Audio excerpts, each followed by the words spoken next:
அந்த வில்லேஜ் இங்கே ரெவன்யூவில் இருக்கு. சட்ட தொகுதி மட்டும் சிவகங்கை தொகுதியில் இருக்கு. போலீஸ் ஸ்டேஷனும் சிவகங்கை போலீஸ் ஸ்டேஷனில் இருக்கு, மாவட்ட போலீஸ் ஸ்டேஷனில் இருக்கு. ஸோ இதை ஒழுங்குபடுத்தி கொடுக்கணும்னு சொல்லியிருக்காங்க. ஸோ அதை நாங்கள் எடுத்து கண்டிப்பாக அது கொஞ்சம் லாங் ப்ராசஸ் தான். ஆனால் பொதுமக்கள்கிட்ட வந்து அவங்க எங்கே போகிறாங்க அப்படிங்கிறத கன்ஃபார்ம் பண்ணிட்டு எல்லாரும் பொன்னமராவதி நம்ம டிஸ்ட்ரிக்ட்ல இணைகிறதுக்கு ரெடியாக இருக்காங்கன்னா அதை சட்டமன்ற பகுதியையும் போலீஸ் ஸ்டேஷனையும் மாற்றுறதுக்கு நம்ம ப்ரப்போசல் ரெடி பண்ணி அனுப்பிச்சிடலாம். அனுப்பிச்சு வாங்கி கொடுப்போம். அதை ஃபாலோ பண்ணிடணும். ஏன்னா சட்டமன்ற தொகுதியை மாற்றுறது வந்து டெல்லி வரைக்கும் போயிட்டு வரணும். அது அந்த குறிப்பிட்ட டைம் மட்டும்தான் அவங்க மாற்றி கொடுப்பாங்க. ஸோ அது லாங் ப்ராசஸ். அதை நாங்கள் ஃபாலோ பண்ணுறோம். இல்ல அது தெரியுது, இல்ல தெரியுது. நான் தான் சொல்லிட்டேன், அதை மாத்துறதுக்கு நாங்க ஸ்டெப் எடுத்துறோம் சொல்லியிருக்கிறேன். சரியா? மாணவர்களுக்கு கல்விக்காக நாங்க டெய்லி ஃபாலோ பண்ணிட்டு இருக்கோம். இப்போ எல்லாமே எக்ஸாம் முடிஞ்சிருக்கு, காலேஜ் அட்மிஷன் இருக்கு. ஸோ அவங்க நம்ம கோரிக்கை வச்சாங்க. நம்ம டெய்லி கலெக்டர் வந்து ஏற்கனவே தாசில்தார் எல்லாம் மீட்டிங் போட்டு இன்ஸ்ட்ரக்ஷன்ஸ் கொடுத்துருக்காங்க. நம்ம அந்த மினிமம் பேஸுக்குள்ளே நம்ம கொடுத்துட்டு இருக்கோம். அதில் யாராவது டிலே இருக்கா அப்படிங்கிறது நம்ம எவ்ரிடே மார்னிங் வந்து மொபைல்லேயே நம்ம குரூப்பில் வந்து போட்டு அதை ஃபாலோ பண்ணிகிட்டே இருக்கோம். அந்த அளவுக்கு கொடுத்துடலாம். அதுக்கப்புறம் ஆர்டிஓ கூட்டங்கள் நடத்துகிறாங்க. இல்லை சில கூட்டங்களுக்கு உயர் அதிகாரிகள் வர்றதில்லை. அதே மாதிரி எவ்வளவு மனுக்கள் வந்தது அப்படிங்கிற டீட்டெயிலாம் கேட்டாங்க. இப்போ ஆர்டிஓ அறந்தாங்கி கூட்டம் அன்றைக்கி லாஸ்ட் கூட்டத்தில் 12 மனுக்கள் வரப்பெற்றிருக்கு. அது எல்லாமே அந்த சம்மந்தப்பட்ட துறைகளுக்கு அனுப்பியிருக்காங்க. பதில் வாங்கி உங்களுக்கு பதில் கொடுக்கறதுக்கும் நம்ம அரேஞ்ச் பண்ணியிருக்கோம். இப்போ உங்கள் இந்த விவசாயிகள் குறைந்திருக்கும் கூட்டங்களில் உள்ள குறைகளை வந்து ரெவன்யூவில் உள்ள குறைகள் வந்து நிவர்த்தி பண்ணுறதுக்கு முதல்ல மெயினான கோரிக்கைகள் வந்து அளவீடு பண்ணுறது. அதாவது குளங்கள், நீங்கள் கண்மாய்கள், வாய்க்கால்கள், அந்த கால்வாயில் உள்ள ஆக்கிரமிப்புகள் அகற்றணும் அப்படிங்கிறத நிறையவருடைய கோரிக்கை. இப்படியெல்லாம் நிறைய கோரிக்கைகள் சொல்லிட்டு இருக்கீங்க, அது குறிச்சிருக்கும். ஸோ இந்த கோரிக்கைகள் எல்லாமே நான் 3 ஆர்டிஓஸுக்கும் இன்ஸ்ட்ரக்ஷன்ஸ் கொடுத்துருக்கோம். 3 ஆர்டிஓவும் ஒவ்வொரு நீங்கள் கொடுத்த கோரிக்கைகள், அதே மாதிரி கோர்ட்டில் சில டைரக்ஷன்ஸ் இருக்கு.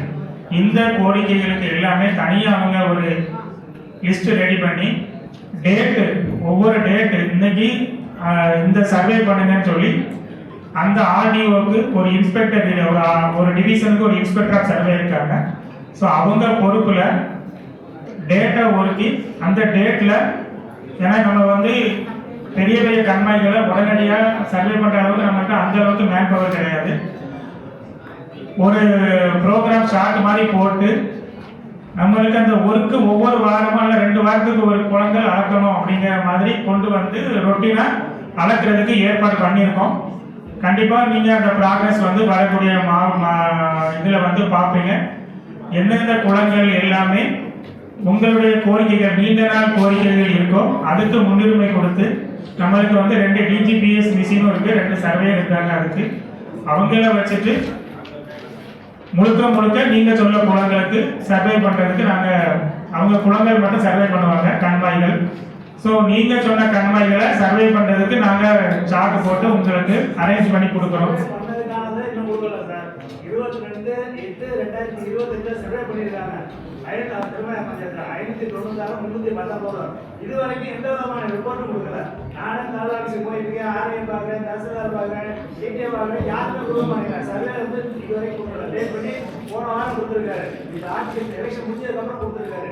அது ஆக்ஷன் எடுத்துன்னா வந்து மேலூர் டிஓ அவங்களுக்கு ஃபோன் அடிக்கிறேன் எடுக்க மாட்டேங்கிறாங்க. அதே மாதிரி ஆர்ஐக்கு ஃபோன் அடிக்கிறேன் எடுக்க மாட்டேங்கிறாங்க. இது என்னதான் முடிவு? 22/8/2025 பண்ண சர்வே இது வரைக்கும் எந்த விதமான ஒரு நடவடிக்கை இல்லை. நாங்க என்னதான் பண்றது சொல்லுங்க விவசாயிகள். கம்மாவோட ஆக்கிரமிப்பு கம்மா அளவு பண்ணிட்டாங்க. என்ன பிடபிள்யூ கம்மாயா வந்து எல்லாம் பண்ணி இது வரைக்கும் எந்த ஒரு ரிப்போர்ட் திருமயம் தாலுகாவா? திருமயம் தாலுகா அளவீடு முடிச்சாச்சுன்னா ஃபார்ம் 1 ஸ்கெட்சு தாசில்தார் அவங்க சொன்ன கண்மாய் வந்து நாளைக்கு பிடபிள்யூக்கு அனுப்பிச்சிருங்க. ஸ்கெட்ச் இல்ல ஸ்கெட்சு சர்வே பண்ணிட்டாங்கல்ல, சர்வே பண்ண ஸ்கெட்சையும் சரி ஸ்கெட்சையும் ஃபார்ம் 1 போட்டு நீங்கள் ரிப்போர்ட்டு மண்டே பிடபிள்யூ ஏக்கு கொடுத்து கையெழுத்து வாங்கிடுங்க. பிடபிள்யூடி அதை ஃபாலோ பண்ணி அடுத்த 2 நோட்டீஸ் இஷ்யூ பண்ணி ஃபாலோ பண்ணுங்க. அவங்க ஆக்ஷன் வந்து சரியா இருக்காங்க சார். குளத்தூர் தாலுகாவில் மின்னாத்தூர் குளம். சரி மண்டே கொடுத்துருங்க. திரும்ப தாசலார் மண்டே கொடுத்துட்டு எனக்கு காப்பி போட்டு விடுங்க. ஐயா எனக்கு நீங்க அது பதில் சொல்ல மாட்டேன். குளத்தூர் தாலுகாவில் 3 வருஷம் 4 வருஷம் சொல்றேன் அந்த குளங்கள் இன்னும் மாறி.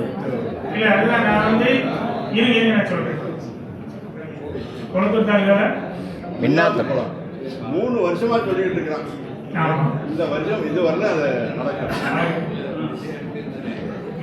முன்னால ஒரு தடவை அளந்து ஆக்கிரமிப்புல எடுத்தாங்க. இல்லைங்க ஐயா சொன்ன அளக்கிறேன்னு சொன்ன அவ்வளவுதான்.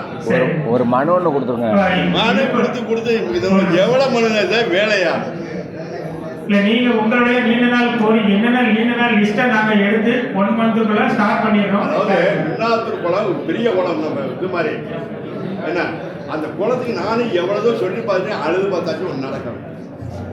சரி கடைசியா ஒரு மனு கொடுங்க. கடைசியா ஒரு மனு கொடுங்க. சாவடி கொடுங்க.